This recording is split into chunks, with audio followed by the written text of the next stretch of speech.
When Rise of the Eldrazi came out, we were really excited about all these new creatures and the Annihilator mechanic, so the first thing we did was try to build an EDH deck around it. Basically what we started with is all the legendary Eldrazi.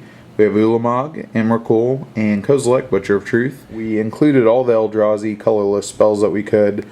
We also included It That Betrays, Skittering Invasion, All Is Dusk, and we rounded out with the Artisan of Kozilek.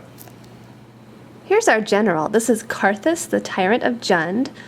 He is a legendary dragon with flying and haste. When he comes into play, you gain control of all dragons and then untap all dragons. And he also gives all the other dragons you control haste. This guy's also huge. He's a 7/7 flyer, which makes him bigger than almost all the other legendary generals. The Eldrazi spells all seem to fall under black, red, and green, so we went with the Jund colors. And for land, we basically have all the fixing for those, including like Badlands, Taiga, Bayou.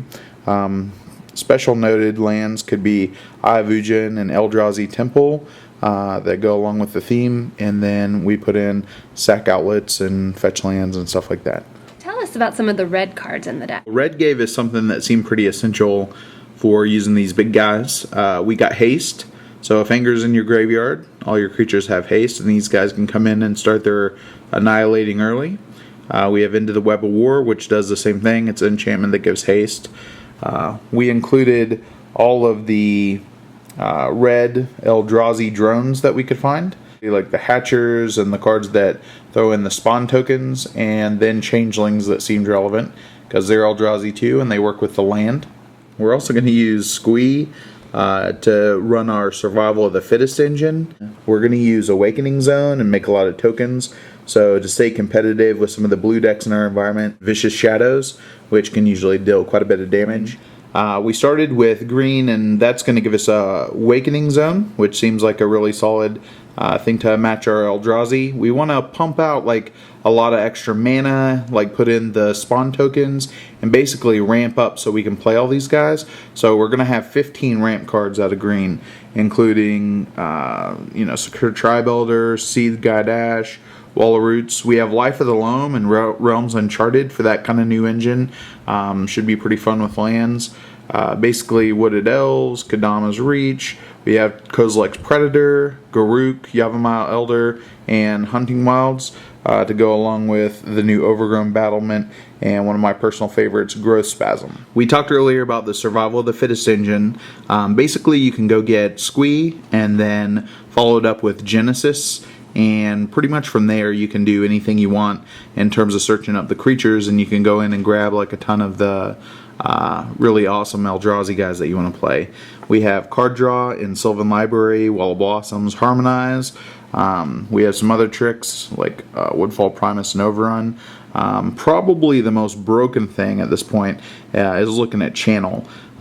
You could have a turn 1 Worldly Tutor and go get like a real awesome guy that you like. You could hit turn 2 Channel and bring in like an Eldrazi, like pay 15 life and be bringing in Emrakul on turn 2 with Channel. There's also another trick that we're going to talk about a little bit later. Depending on how they go with the rules, Channel can be pretty busted in this deck. To drive the Survival of the Fittest engine that we have in here, we also have a little bit of a toolbox. So we already mentioned Genesis. Eternal Witness, of course, is going to bring back just about anything you need. Acidic Slime can be used for removal. And there's a combo with Genesis and Spikeweaver where basically you can lock out like taking any combat damage from creatures. We have kind of the staple tutors. We also have Buried Alive. This complements our Survival of the Fittest engine. You can go and you can dump Genesis and Eternal Witness and just about anybody else that you want to throw in your graveyard and start up some shenanigans there. We have some other staples in Phyrexian Arena, Decree of Pain, and Damnation. And then we have some of the new cards from the set that kind of work in this deck. Corpse Hatch, Dread Drone. Those guys are both going to give you Eldrazi spawn and do pretty cool stuff. And then Baneful Omen. Baneful Omen is a new enchantment. I think this guy is going to be pretty sick in EDH. Say that you have Emrakul on top of your library. You can set him up there. You could kind of manipulate your deck with Sensei's Divining Top and just keep that guy up there, burning the whole field, all your opponents for 15 every turn. Here are some artifacts. These are the other colorless spells in the deck. What do we have here? We talked about Sensei's Divining Top, and that has good synergy with Baneful Omen. You can keep a big fatty on top of your deck if you want. We have Soul Ring for a little bit more ramp into our big guys. Skull Clamp is going to work pretty amazingly with Awakening Zone. And we have Loxodon Warhammer and Duplicate for a little removal. Also some synergy with Genesis. We also have included some gold spells. We didn't want to get too complicated since we already have Messy Jund mana. We have Terminate and Bloodbraid Elf, but those guys just seem too good not to play. Mad Rush Cyclops, like that guy's kind of an odd choice, but he gives all your creatures haste, so he seemed good. And then we have Pernicious Deed. Now we're going to talk about some of the tips and tricks that go along with this deck. Let's talk about these 3 cards. Okay. The new environment's going to have to shift over to having people play more enchantment hate because we've talked about this before, but this is just going to be silly. Like, trust me on this one, Sensei's Divining Top with Baneful Omen is some solid gold, so you guys are going to need to disrupt that. You got Skull Clamp with Awakening Zone. Basically, you're just going to draw a ton of cards. Like, you can either use these tokens that you make, the spawn tokens, to draw, or you can make them to ramp up your mana, whatever fits your needs at the time. Again, just to recap, we talked about the Buried Alive engine, where you get to put 4 creatures in the graveyard. You have like Acidic Slime and Eternal Witness, or the Spike Weaver, Genesis. You get a sack outlet with Phyrexian Tower, so you can do some tricks with Eternal Witness where you can recur her over and over. And then Survival of the Fittest runs off that Squee engine. And basically, once you get Squee and Genesis in the graveyard, you can recur all your dudes. Realms Uncharted let you get 4 lands with different names, and Life of the Loam let you bring those back. So you go and you stick 2 of your lands in your hand. It's good for fixing. You can get utility land like that Phyrexian Tower that we just showed. Spawnsire of Ulamog and Channel. This looks extremely broken. Currently, it would appear that you can go outside of the game and pick cards out of your binder. And if so, Spawnsire of Ulamog is going to be really powerful.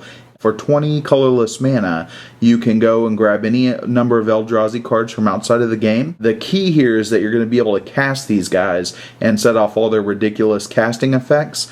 So like with Emrakul, you get to cast and take an additional turn.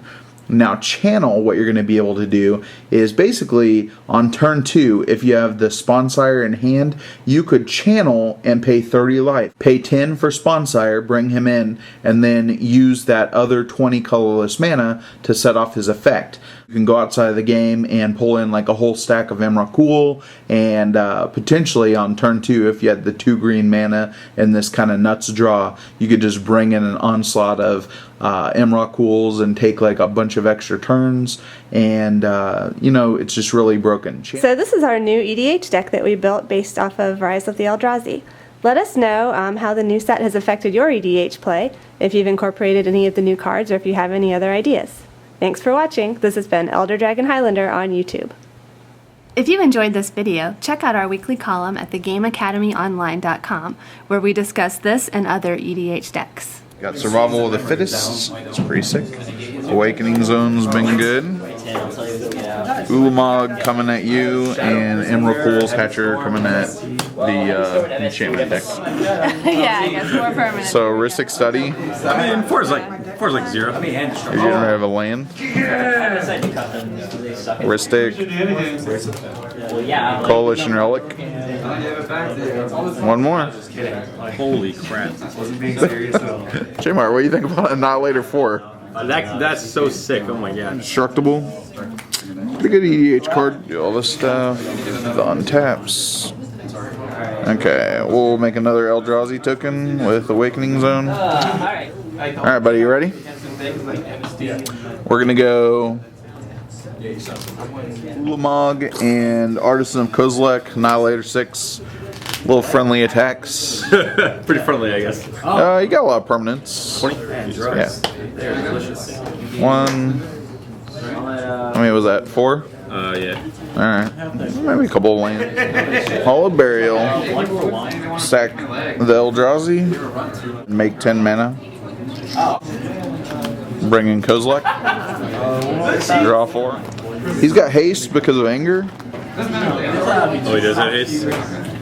Oh my god. And we're gonna take Kozilek, the hollowed burial guy.